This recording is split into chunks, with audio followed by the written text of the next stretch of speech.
Hey guys, welcome back to season 6 of Mom Curious. I'm Daniella Rabbani, and today we're sitting down with an icon and activist, author and founder, Shannon Watts. This is the Mom Curious podcast, where we say the quiet part out loud about womanhood, motherhood, and everything in between. And I still have a couple of the vials. Shut up! No, you shut up. I kept them. So You're just hoarding sperm? No, That was a joke. That was a joke. That was a joke. 30, like my mid-30s, when like my body started changing and stuff after shitting out 3 kids.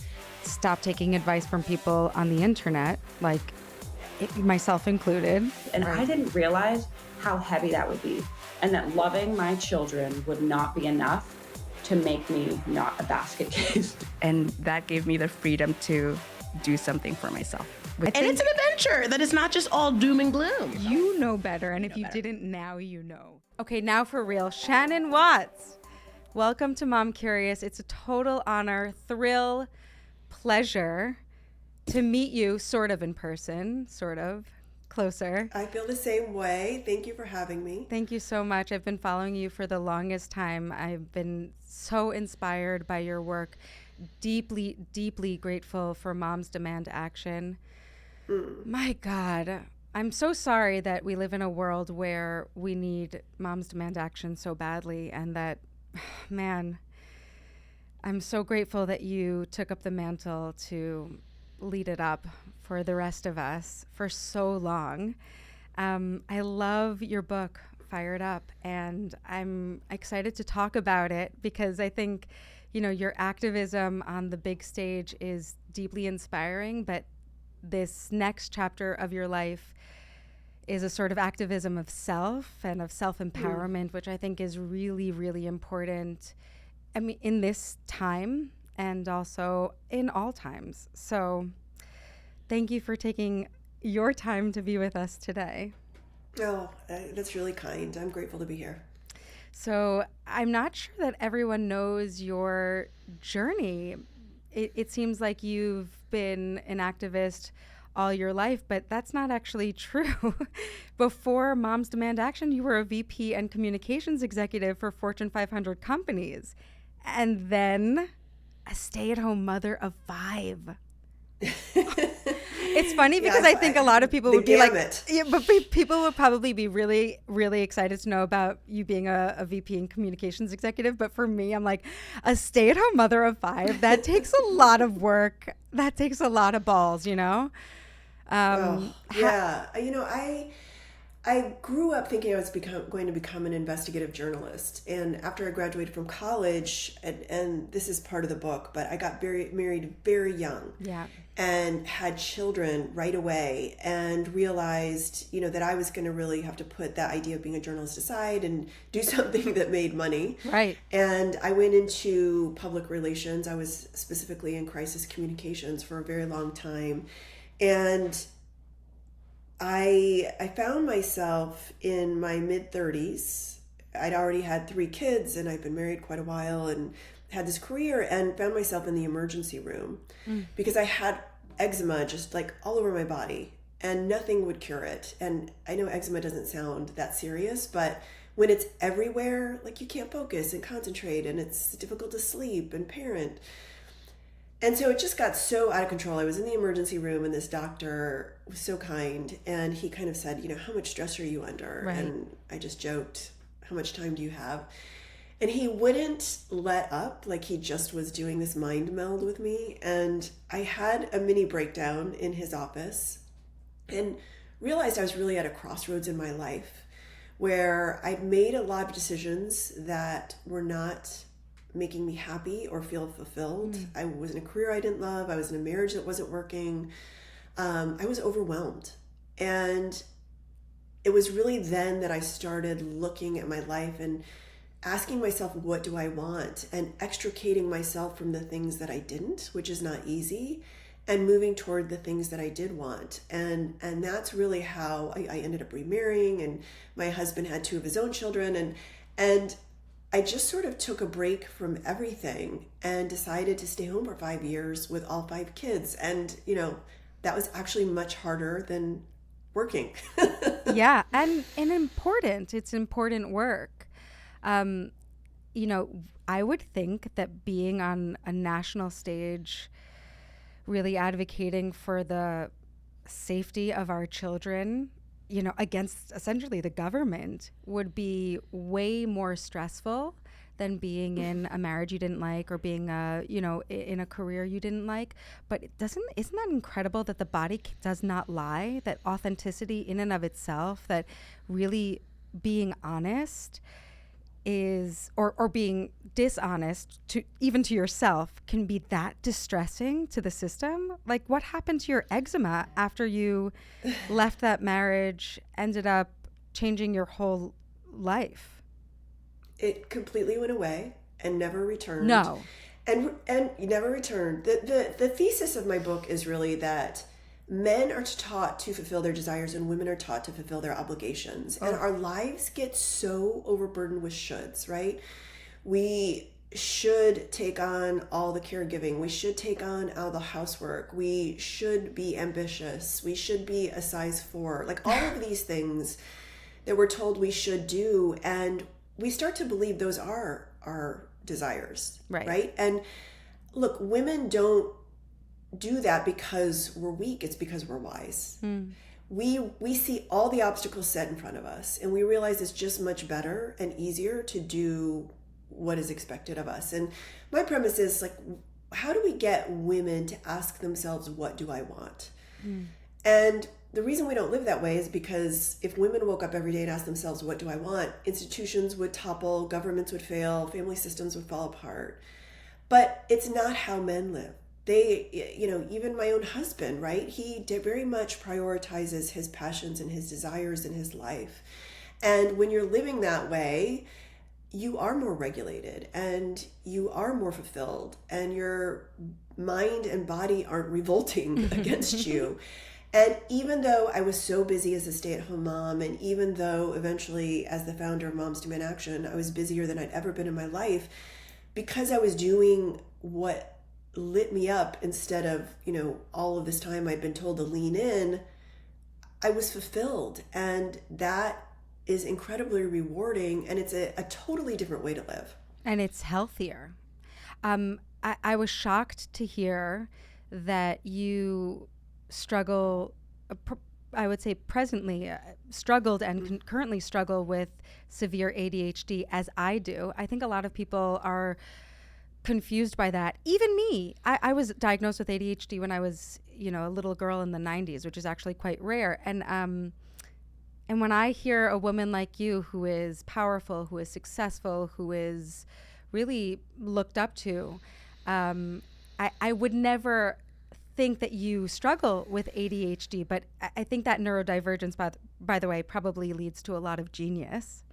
But you say that you're an introvert and that you had crippling fear of public speaking. I mean, to the naked eye, I think we, as your fans and followers and, you know, fellow moms, we would never see that in you. And I wonder, how did that make you actually the exact right person to lead Moms Demand Action? I mean... Yeah, you know, I always hear from people, oh, well, of course you started Moms Demand Action. You must be a born leader. And it just makes me laugh because, as you said, you know, I was diagnosed with severe ADHD in middle school in the 80s. So wow, it was bad. You beat me. Yes, it was 1985. I was 14, and my parents wouldn't put me on a stimulant because there was so much stigma around it. Yeah. And I barely made it through middle school. I did not go to my graduation in high school because I graduated by something like 1/10 of a percentage point. And I barely made it through college. And it was, you know, that does a number on your self-esteem, and you think you're stupid, and you know, all the comorbidities that go along. I have OCD and generalized anxiety, like all of these things, right? And then on top of that, as you said, I had a debilitating fear of public speaking. In fact, if you had told me Moms Demand Action would have involved public speaking, I probably wouldn't have started it. So much public speaking. so much. And I'm an introvert and an only child. And so not exactly the person people would point at and say, oh yeah, that woman should take on the most powerful, wealthy special interest that's ever existed, right? And yet I was exactly the right person for the job. Yeah. My ADHD, even though I'm not a gun violence survivor, I was so, for 11 years, so incredibly passionate and dedicated to the cause that from the moment I woke up, that's what I was thinking about, to the moment I went to bed. Right. And I could hyper focus on it constantly because of my ADHD. And it made me really good at what I did. And feel deeply. I think that's Yeah, also something that I feel deeply. experience as a neurodivergent, a person with ADHD, is that like they say that like some people have less keys on their piano of emotions, and like people with ADHD, like we got all the keys and then some, and they reverberate. I feel like, I was actually surprised that, thank God, you weren't a victim of gun violence. I had almost assumed that you were because because of the fervor with which you took this job on, and I think that empathy is something that ADHD people, at least from my perspective, girls, we feel very, very, very deeply.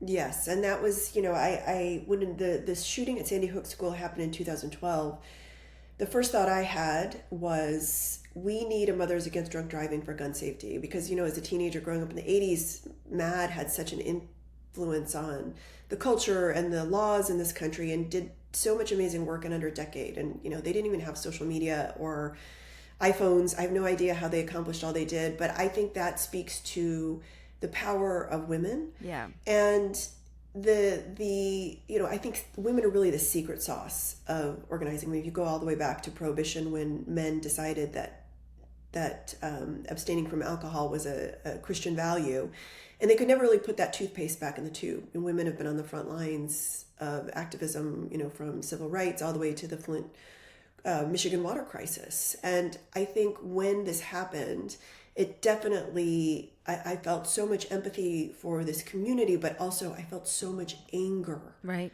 That 20 children and 6 educators were slaughtered in the sanctity of an American elementary school. Righteous anger, really. I loved the scene in the book where you're in a yoga class, and you love yoga. You were going to be a yoga instructor, and it was right after the Sandy Hook shooting, and you were like, excuse me, like, what the fuck? Downward dog, but make it rage, I so saw myself in that yoga class. Like, are you all on something, And then you found your tribe. Yeah, I mean, I could never have been a yoga teacher. I'm so type A. I would have been absolutely horrible. But here, I was kind of experimenting with all these things in my life. It was at the tail end of the 5 years that I had left my career and was staying home with the kids. And I was thinking about going back into the workforce. And I was just sort of sitting on the side of my bed watching this horrific tragedy unfold in Newtown, Connecticut.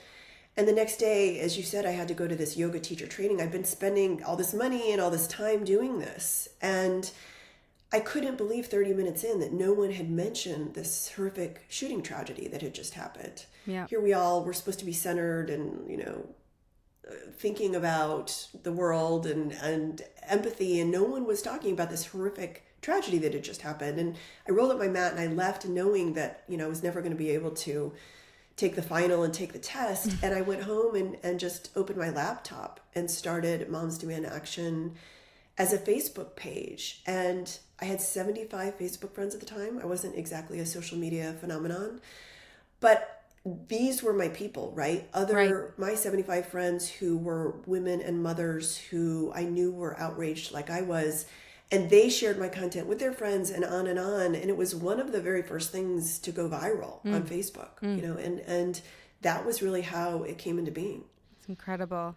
I mean, there's more to do with Moms Demand Action. I know you did step away, but I was just curious if you could walk us through some of the huge successes that you really accomplished, and even maybe some of the failures. I know you talk about failure being different for men and for women, and you have a concept called failing forward. Maybe you can walk us through that.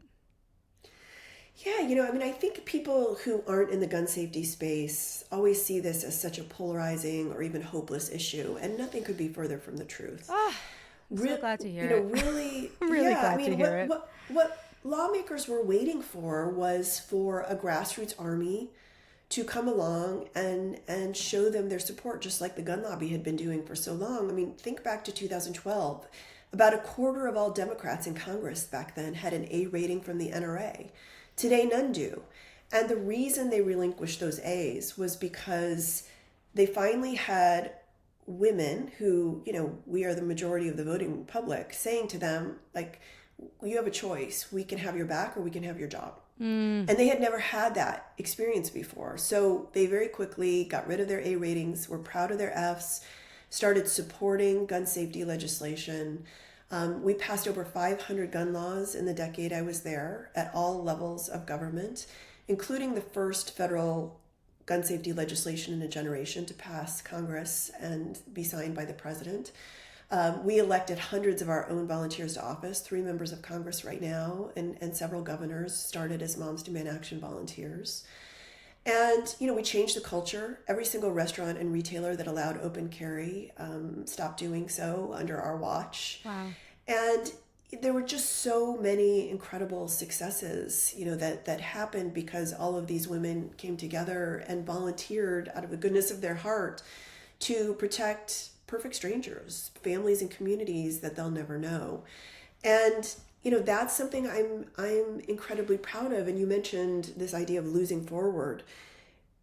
I knew when we started Moms Demand Action that, going up against this incredibly powerful special interest, we were going to lose a lot. Yeah. We were going to win, but we were going to lose too. And I didn't want people to give up because, there's always a frustration with incrementalism, but it's what I've seen lead to revolutions. And I think women in particular, especially moms, are cut out to understand incrementalism. When you're raising kids, nothing happens overnight. And the system is not set up. I wish it was, but the system is not set up for overnight success and change. And you really have to play the long game. And we started thinking about losses as reframing them as wins. So maybe you lost a battle in the war. Maybe you lost on a piece of legislation you were trying to pass, but what did you win? Maybe you grew your chapter. Maybe you have more relationships with lawmakers. You learned something that will help you win the next time. And that is just, I think, a much better model for activism than getting frustrated every time you come up an obstacle and you aren't able to get over it. And, it became such a mantra that women were getting it tattooed on their bodies, right? And I think it was Babe Ruth who said, you can't beat someone who never gives up. And we proved that was true. Yeah, and we will never give up. You have stepped away from Moms Demand Action. It continues to fight forward, and all thanks to you. And I'm wondering if you can catch us up on maybe why you decided to leave, how you knew it was the right time. And I know we already mentioned your book, but what's on the horizon for you? When I started Moms Demand Action, I can remember there, it was with perfect strangers, women from all across the country. And this woman in Palo Alto at the end of a call said to me, whatever you do, don't get founder syndrome. And I said, of course not. And then I hung up and Googled, what is founder syndrome? Yeah, what is that? And it's really interesting because I don't think it just applies to founders. I think it applies to anything that you give birth to or that you feel ownership of. That can include, having kids. It can include a job that you created. And it's this idea that when you start something, your ego can get so enmeshed in it that when it's over, and everything in life ends, right? Yep. When that thing is over, you either want to burn it down because you can't stand to see it succeed without you, or your ego is so enmeshed that it can't succeed without you, even though you want it to. Right. And so I decided that I didn't want to get founder syndrome because I wanted Moms Demand Action to last into perpetuity. And I would ask myself every year if this was the time for me to step back, knowing that it would be temporary and that I would eventually hand the reins over to someone else. Oh, you knew from the beginning. From the very beginning. And, in those first years, it was like a startup and it was always, no, this isn't right time. And then in the middle, maybe 5 years in, it was maybe, but then there would be an important piece of legislation I needed to work on, or there would be a horrific shooting tragedy. And then it was when I was standing in the Rose Garden in 2022, we finally passed the Bipartisan Safer Communities Act, that I just had this inner knowing in the Rose Garden that it was my time. This was the bookend to my activism, and I should step back. And I went home and I told my team, and I said, I'm giving you a year. I'm going to say goodbye. I'm going to get the other person ready. I'm going to hand over the baton. And, it was a really interesting and difficult time because my entire identity was wrapped up in Moms Demand Action. And I kept thinking, like, when I step back and people say, who are you? What is the answer to that? It's almost like when you're an empty nester and your kids to go to college and you're not a full-time mom anymore, really, right? Like, who am I? Right. And I'm grateful to have the support of my family and an amazing partner and a therapist and, all of these things to keep me grounded and to not regret my decision and to keep moving forward. And it was in that time period that I got a call from Maria Shriver, who said, I have this book in print and I would love you to write about what you women learned about women in leadership. Wow. And women in empowerment and women in wanting. And as I was saying goodbye, I was also interviewing over 80 women for this book, and I was in the midst of writing, and it was such an important and helpful transition for me to move out of the role of Moms Demand Action founder into what has been referred to as the summoner of women's audacity. And I love this new role and this new time in my life to talk about everything from, menopause to how women can have a legacy and how they can make time to pursue their passions and their desires, and that, it's really never too late to do the things that you want in life. And it's been really incredibly rewarding. So beautiful. And I am so glad that you didn't have to break out in eczema to have that epiphany. That's right. Like what a hero's journey, just on a personal note, that you didn't have to suffer in order for your mind and body to realize, like, oh, this is done now. I did all I could in this marriage. I did all I could in this PR job or whatever. That at that time it was your body screaming at you, but you could be evolved enough to listen to the whispers. And from where I sit, actually, here in New York City on this very snowy day, for me, it seems like an offshoot. This book and this movement, you're now mentoring women. It seems like an offshoot of the work you've been doing. It feels very sort of aligned, for sure, but also just like an evolution of your life's purpose. Because, you've described leading Moms Demand Action as leading one of the largest case studies of, like field experiments in learning how to help women come alive. And, during your decade plus of leading the organization, you actually came up with a formula to, help people really hone their fire. And you write about it. And I was wondering if you could give us a little taste of what that formula is. Yeah. I think what's so interesting is, I've held the hands of thousands of women who stepped into their roles with Moms Demand Action, not realizing what are their values, abilities, and desires. Mm-hmm. And during, certainly we transformed the issue of gun safety, but our activism transformed us. Like, we realized we were capable of things that we never imagined. Wow. And one of the most frustrating things for me was that I would see absolutely brilliant women with amazing ideas not take steps forward toward those things because of external obligations, right? Triggers of guilt and shame. Also, what they've internalized, this feeling of, I have to be perfect. I have to cross every T and dot every I in order to move forward. And what I was able to utilize, and I didn't realize it until much later, but the thing that helped me start Moms Demand Action was that it was the unison, the alignment of my values, which at the time, when I had little kids in 2012, protecting my family and my community. Yep. My abilities, I had a decades-long career in corporate communications. I knew how to tell a story. I knew how to create a brand. And my desires.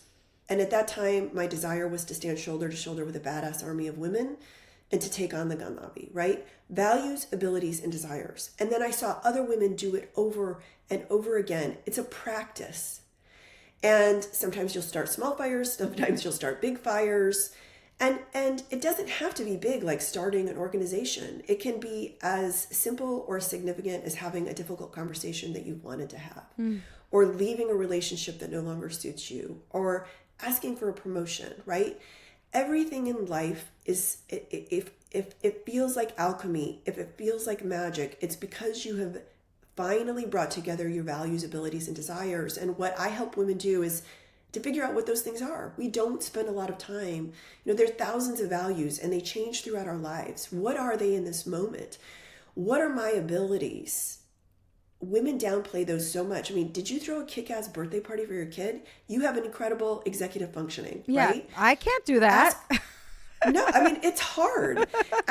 Ask your loved ones what your abilities are, right? Finally put together a list so that you can go out, and some of them are not innate, they're acquired. So if they're abilities you need, you can go get them. And then the last thing is our desires. And this comes back to, what do I want? And we do not take enough time to think about that and to make space and room in our lives to pursue those things, right? I think about my mom, who was born in 1949. When I left for college, she was kind of expected to take up a hobby and disappear. Right. She was no longer able to procreate. She was invisible to society. Yep. Like, that was what she was supposed to do, was to go away. Gen X and the generations underneath us, we're the wealthiest, healthiest generation that's ever lived. And for us, when we are in midlife, let's say that's, 45, 50 years old, we're just starting a whole new chapter that will last for decades. And we want to make the most of that time. And I want to encourage women to do that. I am so grateful for that encouragement, because even, I have little kids. I was going to say that I'm in my 30s, which is a lie. I am in my 40s. Wow. That was a real moment. Why not say that? Yeah, right. No, but I'm 41. And, the idea, like, I'm so in this moment, but the idea of, like, them leaving the house and my career having shifted. And it's so nice to know that life is still going to be fulfilling as long as I fulfill it, Yes. as long as I do the work, and that we have my mother actually is still working and is still very active in her own life. And I think the idea that we're the wealthiest, healthiest generations of women that have ever lived. I'm so grateful for that sentiment, because I think we can really get down on ourselves and the world, and that is a realistic, honest answer, which is like, we actually are very privileged, very lucky. We have our lives ahead of us. But I'm curious how your activism, you're not talking to activists, actually. Like, you're talking to just like regular folks who, they might want to, fight for a cause, but they're fighting for themselves. It is a cause in and of itself. I was wondering, like, if you can break down the relationship between these things, like this big, a big action like Moms Demand Action or activism, and the little things like making sure that you can, let's say, open up a bookshop, or navigate menopause and beyond with grace and with grit and, dare I say, glory. Like, what's the link between those two? Yeah, I mean, look, I think you should be asking yourself, what do I want? Personally, politically, professionally. Like, we want to be well-rounded and be thinking about all the ways in which our lives can be enriched. And I would say two things about that. One is, and I talk to women about this in the book, our shoulds, our obligations become so overwhelming and so all-encompassing that we often think they're our desires. So one thing I would suggest is doing a controlled burn in your life, right? This is going along with a fire metaphor. We know in real life, we do these prescribed burns to protect the landscape from wildfires. We have to do that in our own lives. And I asked so many women, what did you have to cut out in order to make time for the things that you want to be doing instead of what you're being told to do? And I talked to a woman who realized during the pandemic that she was drinking too much and cut that out. I talked to women who were doom scrolling or watching Netflix, and it was taking a lot of their time. Women who were giving away their advice and their skills for free. Women who had a closet full of clothes that were too small and, you know, sort of holding them prisoner to being a certain size and got rid of those clothes. All of these ways we can get rid of things in our lives that are holding us back. And I'm like so 3 out of 4 on that, by the way. I'm like, I should go home and throw out some clothes and also my phone. Anything that's too small. But there are exercises and journal prompts in the book to take you through how to do a controlled burn in your own life. And then the other thing I would say is find your bonfire. These are women who share your values. The women that I met through Moms Demand Action are still my close friends today, even though I'm no longer with Moms Demand Action, because we met, it was sort of like trial by fire, and we shared these values, and they encouraged my abilities and they helped me unleash my desires. And that's why those people will be in my life forever. And it's so important to find your people where you live. And in fact, in person, you're saying? Yes, in person. And women are taking my book, and in 15 states and counting, they're already getting together in real life as bonfires. Yes. And using the book as a way to talk about their personal, political, and professional desires. We have to have support systems in our life. Women who will help us with carpooling. Women who will help us with advice and wisdom. Women who will cheer us on from the sidelines, right? We need to find our bonfire where we live and get together with those people. It's funny because I'm thinking back to your yoga class, and you went straight to the internet to find your bonfire. Then you were an early adapter for sure. No, but I think you're also early adapting on this next frontier, which is in person. Like, it could be awkward. You don't have to agree on everything. In fact, don't agree on everything. It's actually way more interesting to be around people you're different than. But this in-person shift, I think, is going to be the thing. I have a background in theater. I'm an actor, and there's like such buzz around this idea that, like, oh, people are sort of done with like sitting on their asses and scrolling. At some point, they're going to want to come back to the theater. They're going to want to come back to dinner parties. They're going to want to come back to IRL living. And I think just as much as you were an early adapter with Facebook, with those 75 friends, you know, that turned into like how many hundreds of thousands of women, I think you're early adapting on this as well. Like, we need in-person connections. As much as I enjoy talking to you over, you know, Riverside, and I do, we need to be in community, breathing the same air as other women. We have to know our neighbors. We have to get together in community. We have to understand, especially given where we are right now in this country, so much change that happens is local. Yeah. And we need to know what's happening in our city councils and our school boards and our town halls. We have to know those things. And we also need the support system. I think, as you said, in a post-social media world, in a post-polarized world, in a post-pandemic world, what we need more than ever is to come together with other women and to encourage one another and to support one another. And, you know, something that I talked about women running for office earlier. I think there's a moral imperative right now in this country for women to run for office. We only hold about 25% of the 500,000 elected positions. And as the saying goes, when you don't have a seat at the table, you're probably on the menu. Mm-hmm. Mm-hmm. And the best way to get involved is to run for that school board seat or that city council seat, you know, to start locally and to start small. And that's where so much change happens. And I've just seen women's lives change when they get to know the people where they live. Mm-hmm. It's so true. I want to quote your book, if you don't mind. It's on page 13. Okay. It goes, to come alive, you should build a life from the inside out, not the outside in. And I was hoping you would unpack that for us. One thing that women say to me all the time is, I wish I had a handbook to prepare me for the blowback I will receive when I do whatever it is that I want. No, but I wish Daniella Rabani, like not like just like general women, like me, Yes. the woman you're talking to. I have a hard time with blowback. Yes, and that is because it triggers guilt and shame. Guilt is I did a bad thing. Shame is I am bad. And anytime you want to live your life differently, you're going to get blowback. It may not be what happened to me, which is that, gun extremists threatened my life and the lives of my family, right?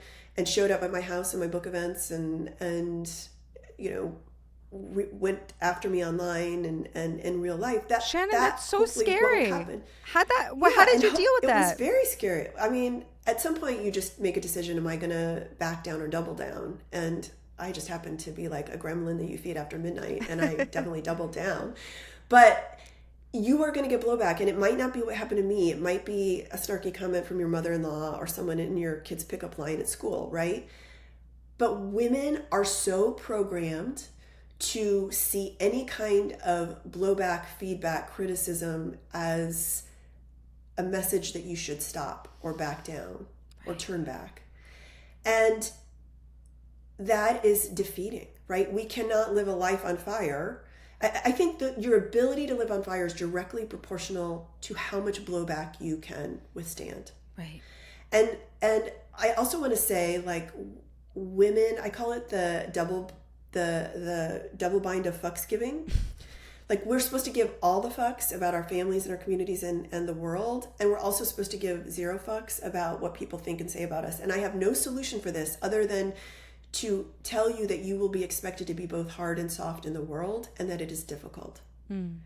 But you have to do it anyway. And I give some tips for how to handle blowback in the book, but basically it boils down to this. One is consider the source. Yes. Did I care that grown men in their mother's basements thought poorly of me? No, I do not. I do not care. Learn to separate what is constructive criticism from what is just criticism. When I started Moms Demand Action, so many people said to me, you're not the right person. You can never do this. This won't work. And I knew in my gut it would. So I took the feedback that was helpful and I left behind the feedback that wasn't. Also, get comfortable with being uncomfortable. There are ways to do this. There are ways to show yourself self-compassion. There are ways to, almost like meditation, see the thoughts and then let them go and not internalize them.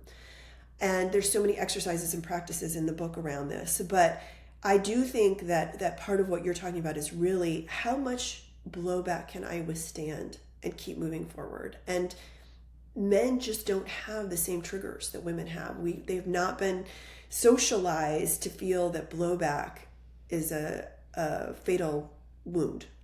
I don't know if they get as much blowback as we do. I don't know Definitely if they're not. as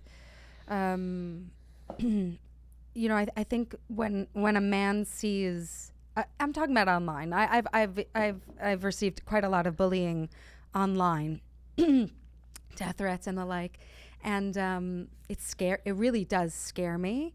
And I wonder if it's also because I'm a girl, a woman, and it's easy that I pose a threat to these loser men, and that like somehow I have a platform and they're in their basement, that somehow that really triggers them. And I don't know if like another man necessarily does, or if we don't hear about it because men genuinely don't care about it.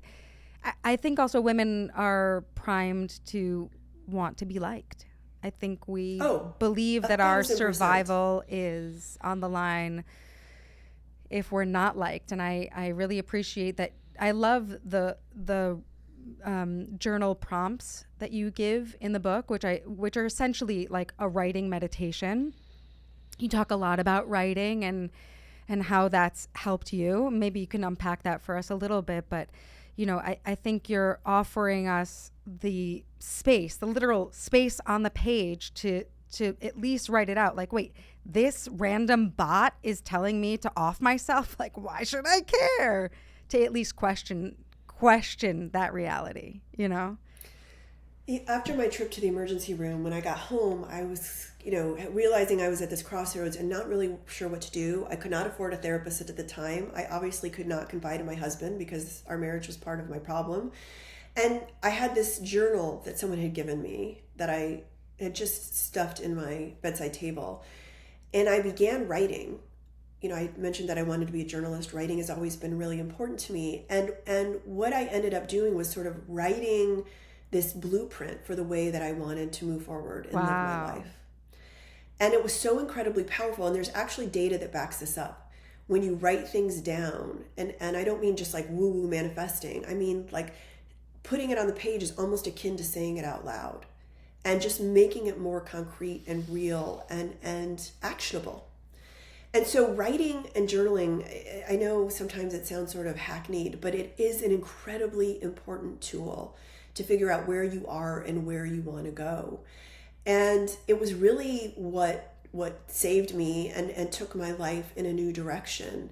And I really encourage other women to do that. I tell the story about why it's so important to think about what you want and then to take little baby steps toward it. One of them is, I don't know if you know who Jessica Yellen is. Yes. She started News Not Noise, right? It's this, she was really a pioneer. She was the first person to see that Instagram would be a great place to share the news. And this was before, it was mostly pictures. People didn't do video.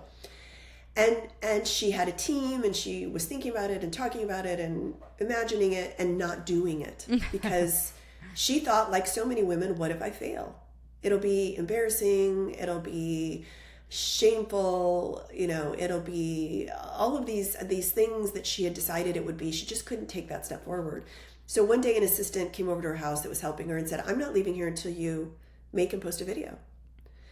And I think it was when there was a Supreme Court justice I think Kavanaugh's hearings, and she went out in the backyard and she taped it. And it was incredibly imperfect.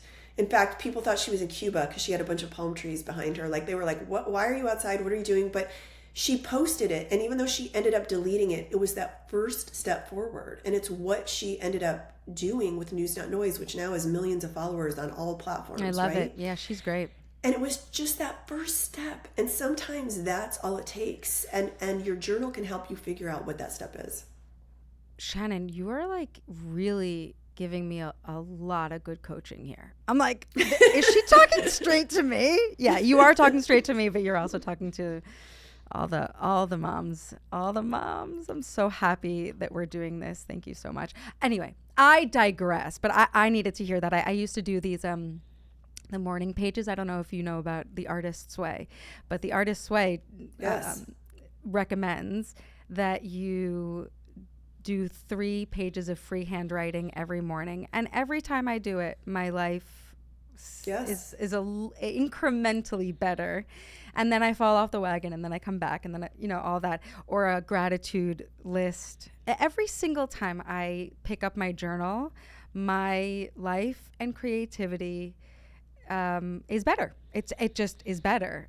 I needed that reminder, so thank you.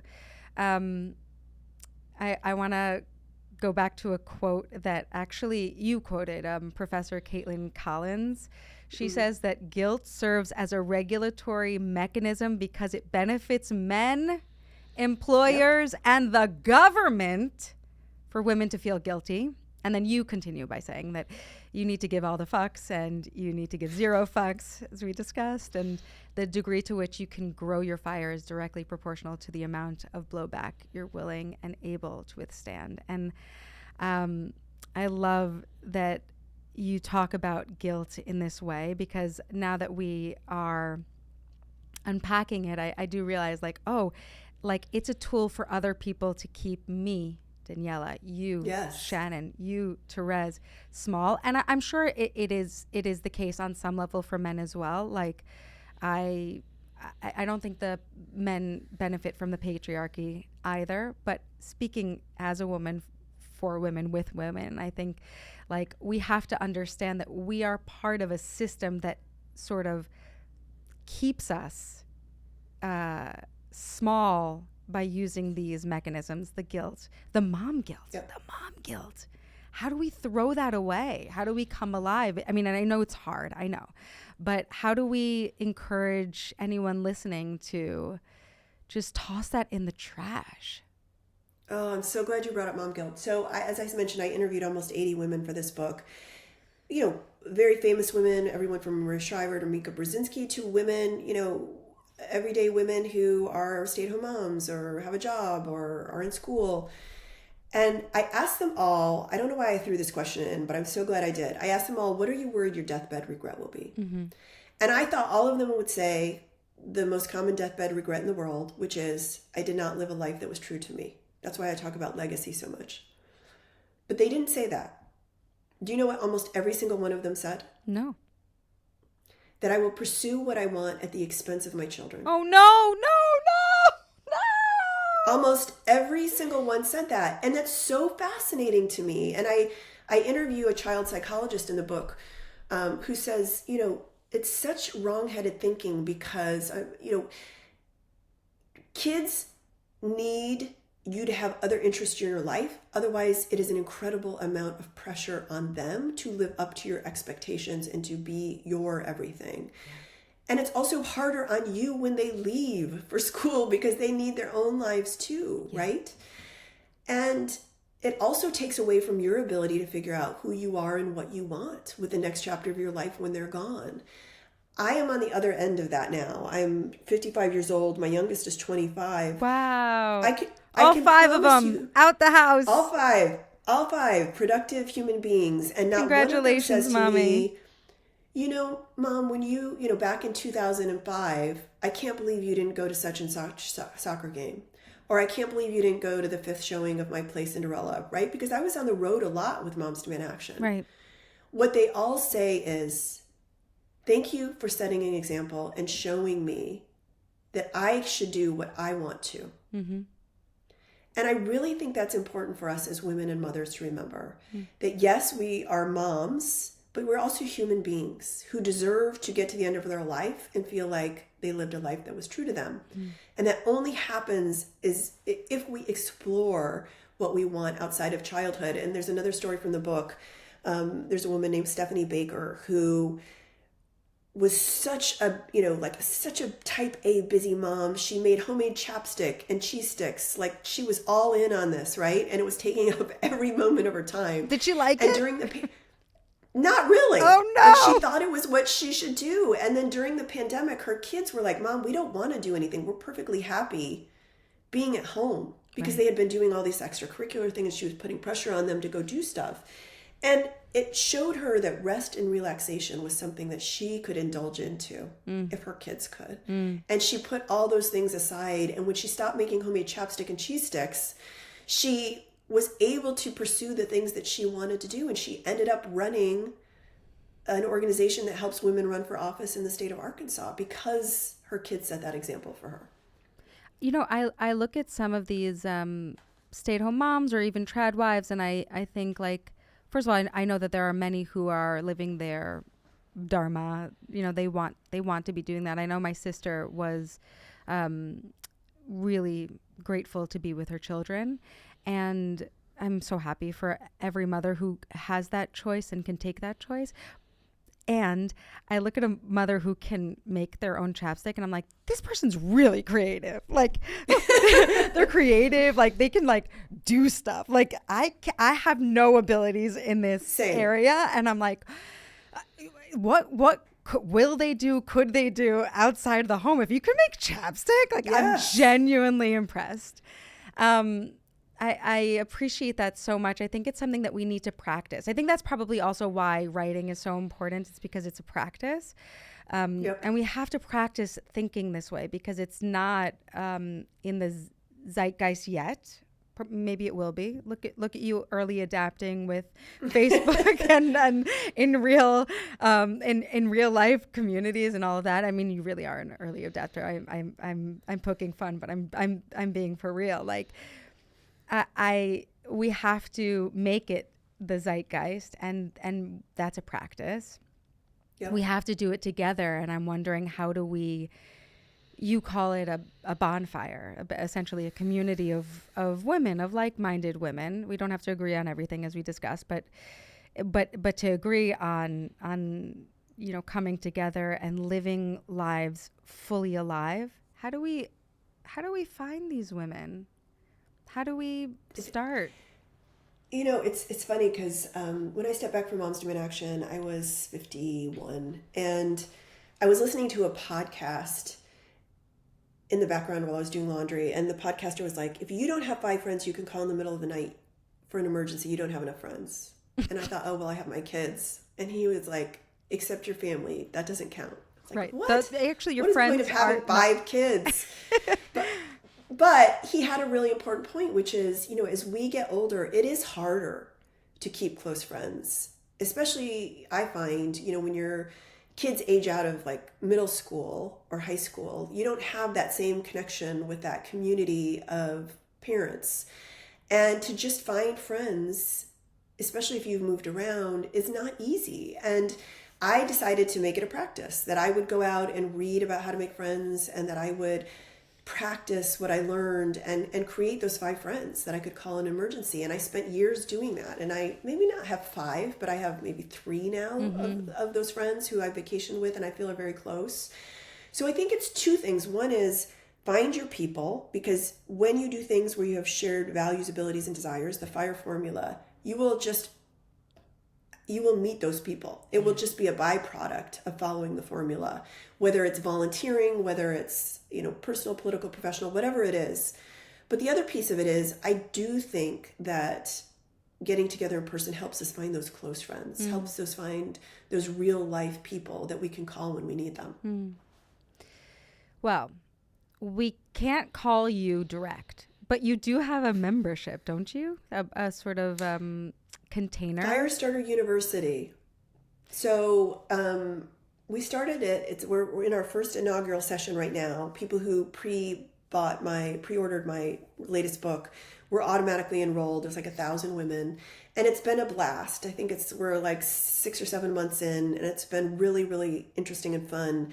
And we're going to start another session in September. So there's a waiting list. If people go to my website, shannonwatts.org, and you go to Firestarter University, you can join the wait list. But we have amazing speakers, and we go through the book in real life together, and we do the prompts and the exercises. And then women break out online in bonfires, and then they're also meeting each other in real life in bonfires. Gosh.